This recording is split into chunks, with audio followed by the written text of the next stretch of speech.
Esse homem aqui, o que ele está passando não existe. Não. Não existe. É uma das histórias mais tristes que eu tenho acompanhado nos últimos 20 anos. E as pessoas querem que, pelo menos, a justiça seja feita. E eu quero saber se eu posso perguntar tudo, seu Carlos. Pode. Posso perguntar tudo? Pode perguntar tudo.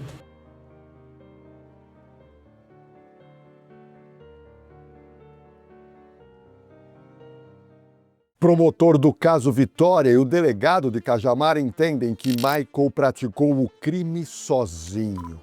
Já o advogado da família da vítima discorda totalmente dessa posição.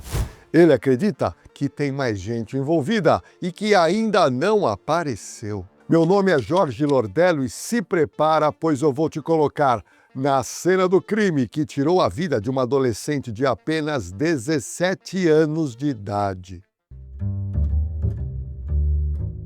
Vitória Regina desapareceu no dia 27 de fevereiro de 2025. Mas em que momento será que o pai dela percebeu que algo grave poderia ter acontecido com a sua filha? O momento que eu comecei a ficar preocupado foi quando deu o horário dela chegar em casa, que é o horário que o ônibus chega, e que ela sempre chegava em casa quando ela subia de a pé. Aí foi que eu comecei a me preocupar. Que aí foi onde eu fiz ligações para a garagem de ônibus, para saber se tinha quebrado algum ônibus. E depois eu fiz ligação para minhas filhas e fiz várias ligações para ela mesmo. E o telefone dela dava o quê, seu Carlos? Desligado? Desligado. Foi uma madrugada de tormento, né? Que aí eu acordei a minha filha, que trabalhava, que ela saía de casa às 4 horas da manhã. Como eu estava sem carro, o jeito era eu acordar ela e pedir para ela pegar a moto e dar umas voltas para ver se não via ela e para ela ir até Cajamar, porque eu ainda estava na esperança que ela tivesse perdido o ônibus. Sim. Aí eu falei, ó, vai até Cajamar lá, Vanessa, e vê se você acha sua irmã. E ela foi? Ela foi. Foi, não achou ela nem nada, ela me ligou, pai, não achei ela em lugar nenhum. Mas eu vou lá na casa da Karina e vou chamar a Karina para ir na delegacia comigo, que é a outra irmã dela. Isso já era de manhã? Não. Na madrugada mesmo? Isso era 2 e pouco. Ah, então a preocupação era grande. 2 e pouco. Aí nisso aí ela foi lá, pegou a Karina, colocou na moto dela, foi até a delegacia e fez o boletim de ocorrência lá. De desaparecimento? Falou que ela tinha desaparecido. Desapareceu. Vitória ficou vários dias desaparecida e o desespero tomou conta da família. Ó, procurando, a gente ficou procurando direto. Ali só vivia a guarda municipal, PM, ali, todos eles ali que eu tenho conhecimento um pouco com eles, tenho amizade com eles, tudo eles procurando. E quando eu fui saber, foi sem querer, na própria delegacia. O senhor estava lá? Eu estava na delegacia, que eu tinha ido lá para perguntar para o delegado como é que andava as buscas, como andava a investigação, como andava tudo. E nisso eu vi um guarda municipal, que é amigo meu. Quando eu olhei para ele,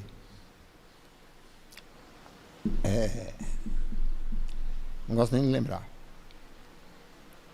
Pelo rosto dele eu já percebi. Pais de Vitória tiveram que reconhecer o corpo dela no matagal. Quando foi para liberar o corpo dela no IML, eles queriam que eu entrasse lá e fosse reconhecer. Só que eu não conseguia entrar.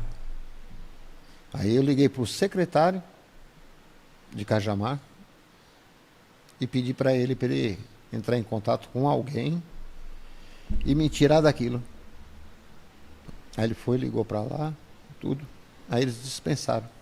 O senhor não queria também? Aí eu tive que olhar só o número da etiqueta. Ele falou, pelo menos o número você tem que olhar. Aí foi só o que eu olhei, não vi mais nada, porque eu quero lembrar ela do jeitinho que ela era. Para o promotor de justiça Jandir Moura Torres Neto, Michael matou sozinho a adolescente de 17 anos em 27 de fevereiro em Cajamar, Grande São Paulo. Ontem foi concluído o inquérito, na verdade na sexta-feira foi concluído o inquérito policial. Esse inquérito foi encaminhado para o Ministério Público com vista na data de ontem.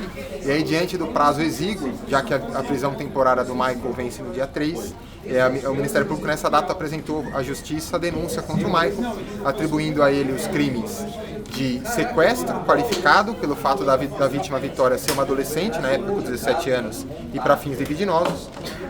Da mesma forma, o crime de feminicídio.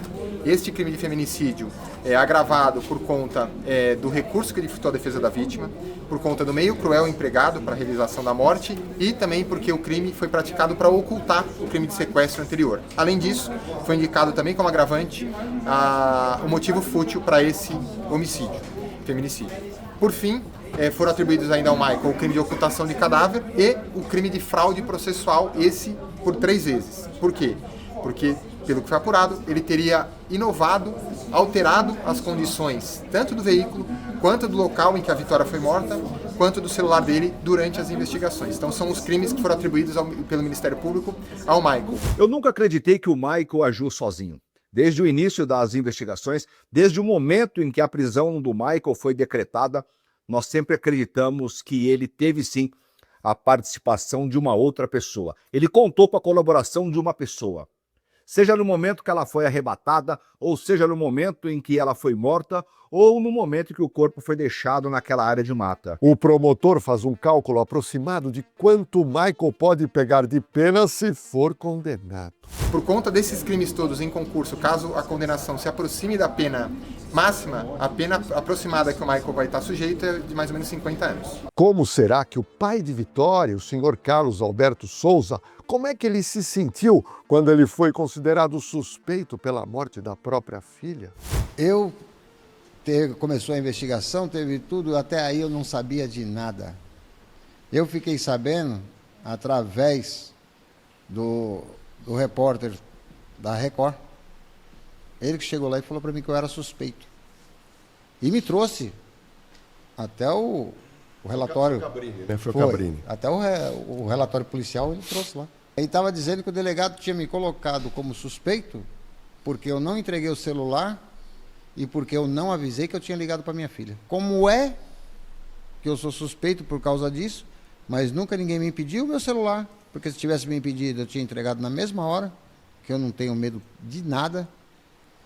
E como é que ele fala que eu sou suspeito porque eu liguei para minha filha? Qual é o pai que não vai ligar? O delegado e o promotor do caso alegam que Michael agiu sozinho para assassinar Vitória. Veja o que pensa o pai da adolescente. Olha, eu sinceramente, eu acho uma história meia furada. Eu acho uma história meia furada. Para mim, foi ele e mais participantes. Essa é a ideia que eu tenho. Porque o que falaram para mim, que tinha sido só ele e a outra pessoa, se tivesse a outra pessoa, tinha participado só na ocultação do cadáver.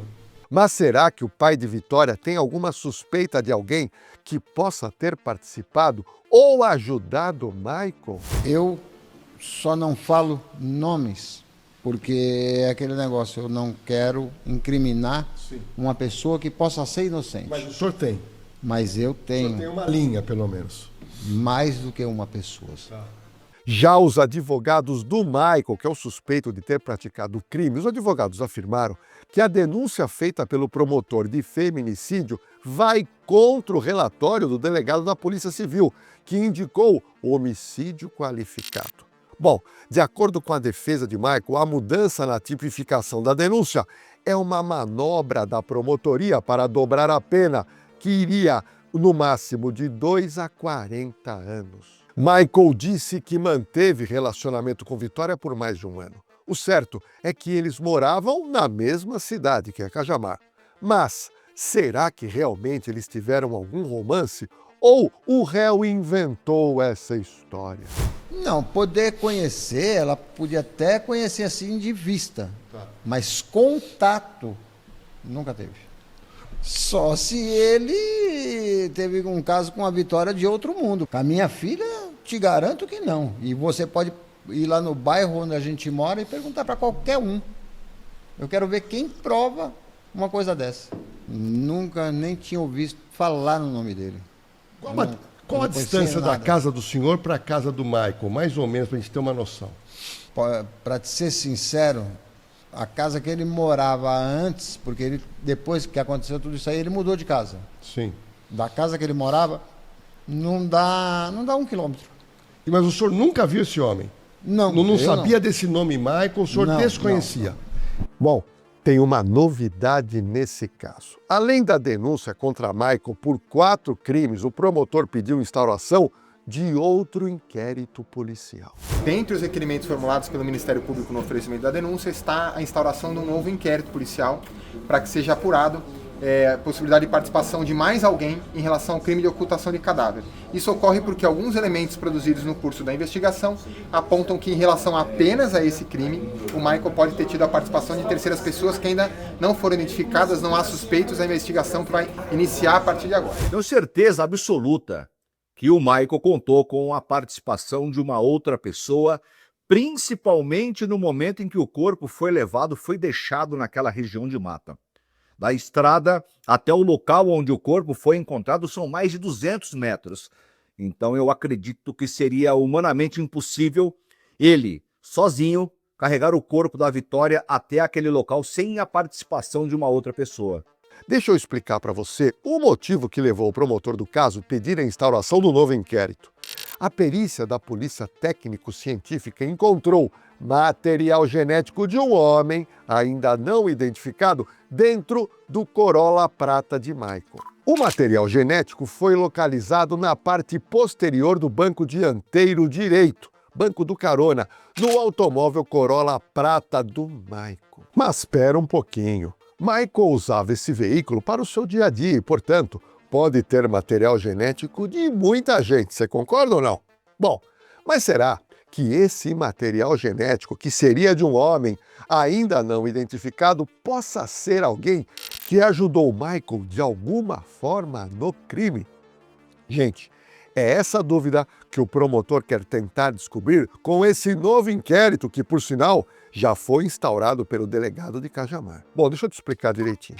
O delegado lá de Cajamar, o Dr. Fábio Senac, ele explicou que um novo inquérito foi instaurado porque havia apenas uma pequena porção de material genético masculino que foi encontrado na placa lateral do banco traseiro do carro de Michael. Na placa lateral do banco do passageiro havia uma pequena porção de material genético masculino. É por isso que nós vamos instaurar um novo inquérito para esse respeito, porque naquela pequena porção, por si só, não é possível que você associe a participação de um terceiro indivíduo na ocultação do cadáver. É um elemento a mais de prova que está preservado dentro do Instituto de Criminalística para, se outras provas corroborarem, indicarem um possível participante, nós já temos ali o paradigma, a porção de testemunha, como nós chamamos, pronta para ajudar na elucidação.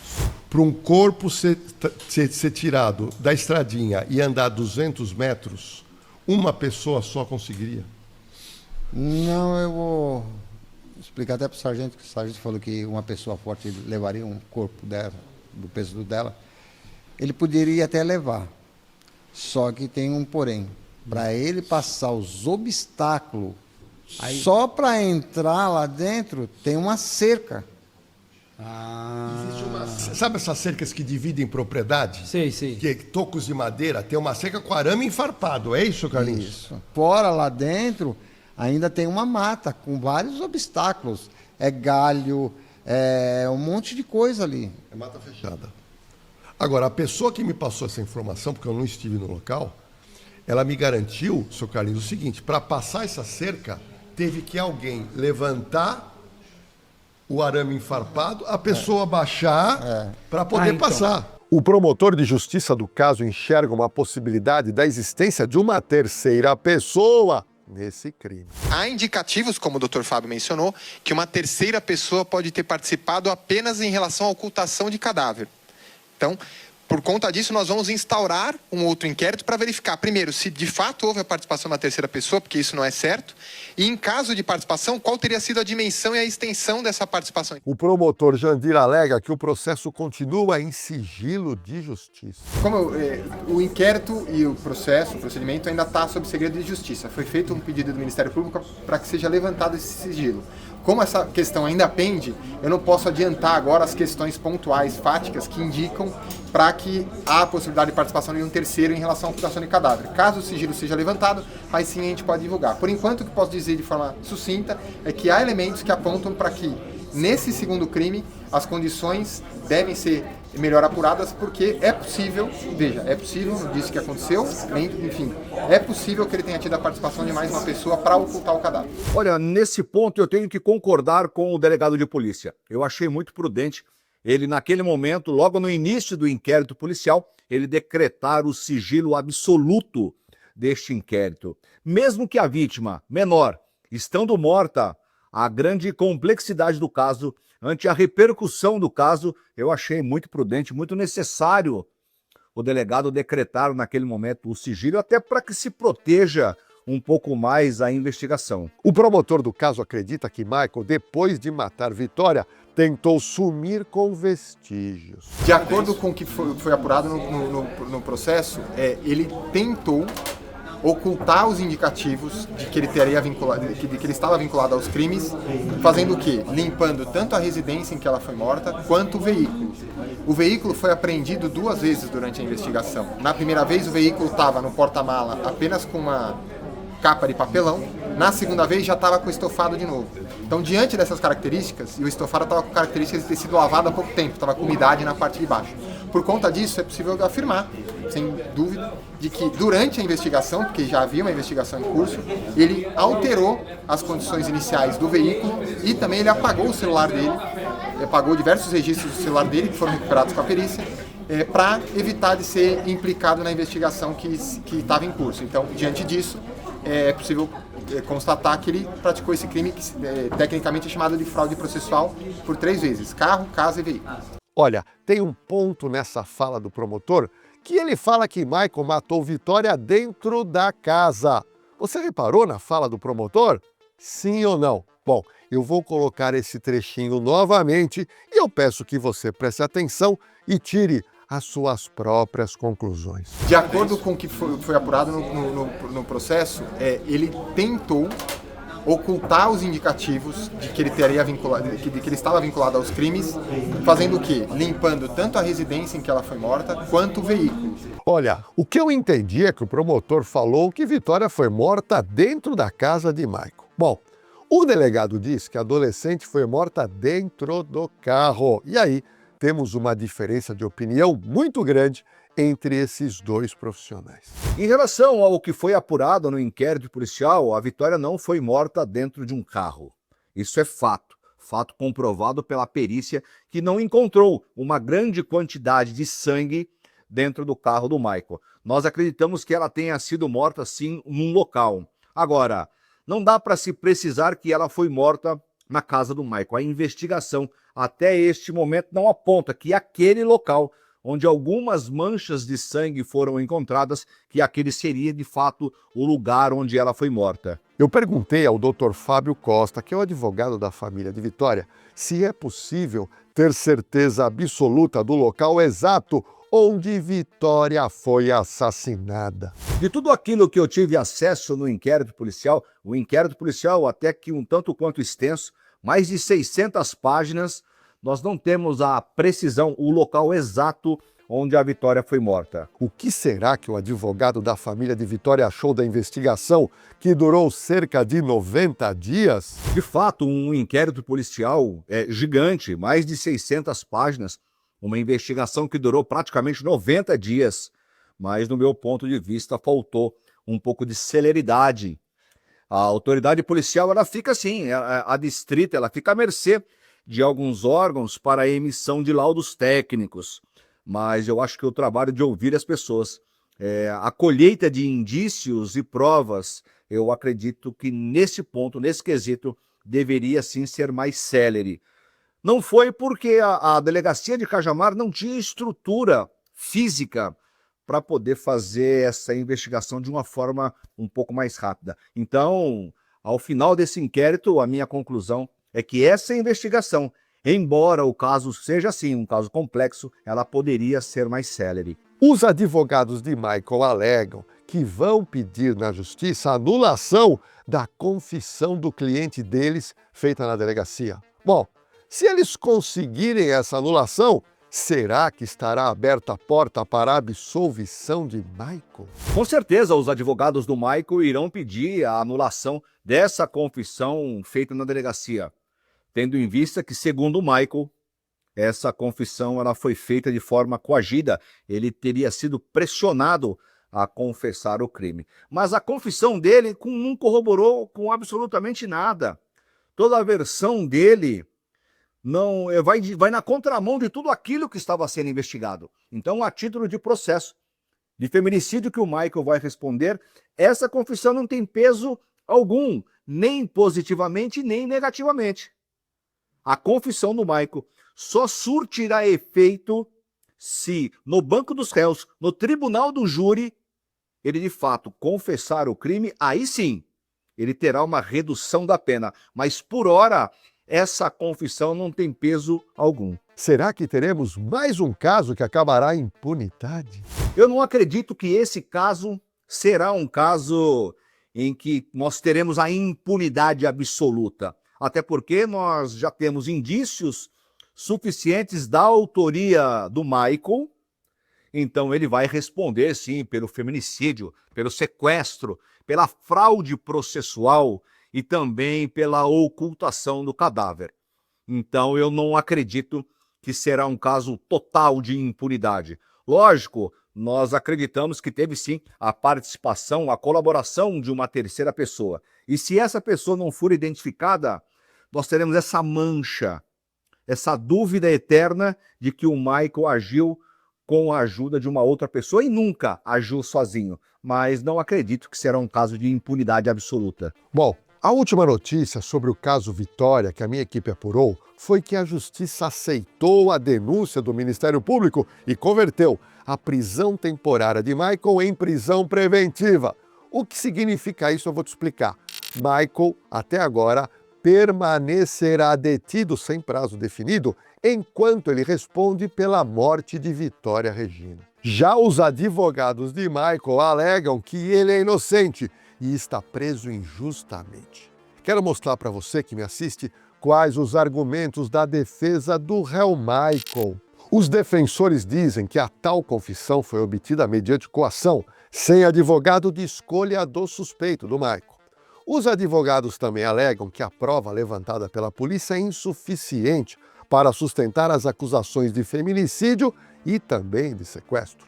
Outro ponto que os advogados questionam é a legalidade da perícia psiquiátrica. E por último, batem na tecla que Michael é inocente e não participou em nada envolvendo a morte de Vitória Regina, de 17 anos. Olha, só para você entender, começou agora o processo criminal, pois Michael não é mais investigado ou suspeito. Agora ele virou réu e vai responder por 4 crimes. Em breve, vai começar as audiências no Fórum Criminal e a minha equipe de produção estará acompanhando tudo para manter você sempre atualizado. Agora chegou a hora que eu adoro de paixão, pois eu quero saber a sua opinião. Bom, vamos lá. Você acha que existem provas robustas que incriminem Michael ou somente suposições? A pessoa que matou Vitória pode ter praticado o crime solitariamente ou você acha isso impossível? Você acredita que vão aparecer provas que podem colocar outra pessoa na cena do crime? Olha, eu estou aguardando ansioso os seus comentários. Tem muita gente pedindo mais vídeos por semana aqui no canal, e isso realmente é possível, mas eu preciso de uma força sua. Gente, e é muito simples, inscreva-se no nosso canal, dá um like, aproveita e ativa o sininho de notificação para você não perder nenhum de nossos episódios. E para fechar com chave de ouro, compartilhe as nossas histórias policiais reais com todo mundo que você conhece e gosta de consumir True Crimes no YouTube.